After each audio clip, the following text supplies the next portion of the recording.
Des qualifieurs ESWC et IPL, des mises à jour Dota et CSGO et des curses imbattables. Salut à tous, c'est Max et bienvenue sur Eclipsia pour le Flash eSport.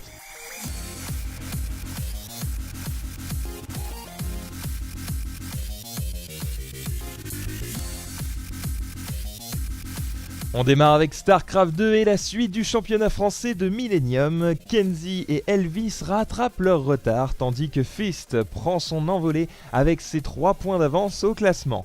Il faut dire que le joueur belge n'a pas encore perdu un seul match, mais qui donc pourra l'arrêter ?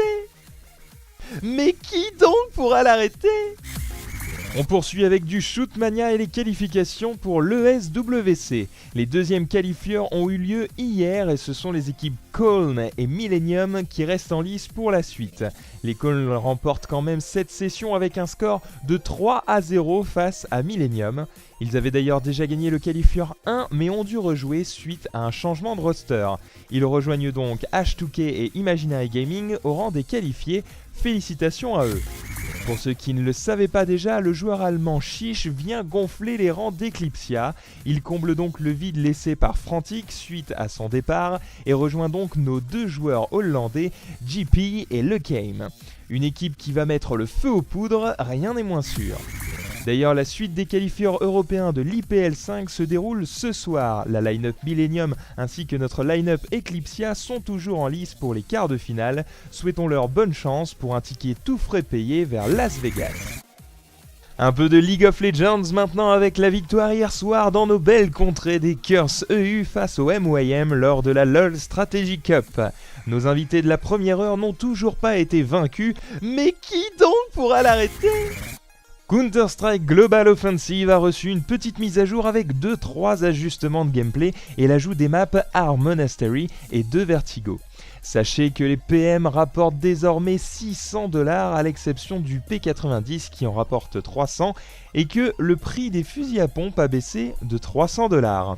Petite subtilité, les armes sont désormais comptées comme étant rechargées au moment de l'animation de votre personnage où le chargeur est dans l'arme. Le matchmaking a été légèrement modifié et permet à une équipe de chercher des parties contre une autre. Les joueurs solo ne sont pas en reste puisqu'ils peuvent également rejoindre un groupe afin de disputer des parties en mode compétitif, tout ce qu'il y a de plus classique. Toujours sur CounterGo, les qualifieurs pour l'ESWC se dérouleront aujourd'hui et demain. L'arbre de 16 équipes a été dévoilé dans lequel nous retrouvons des équipes comme Very Games ou Web1. Encore une fois, 2 places qualificatives sont à prendre, ça va bastonner. On finit sur une petite note d'espoir pour tous ceux qui sont fans de Dota. La mise à jour 6.75 tant attendue a été faite il y a quelques jours et a déjà subi moult corrections. Nous avons bon espoir que la mise à jour de ce soir sur Dota 2 sera liée à tout ça et qu'elle sera très conséquente.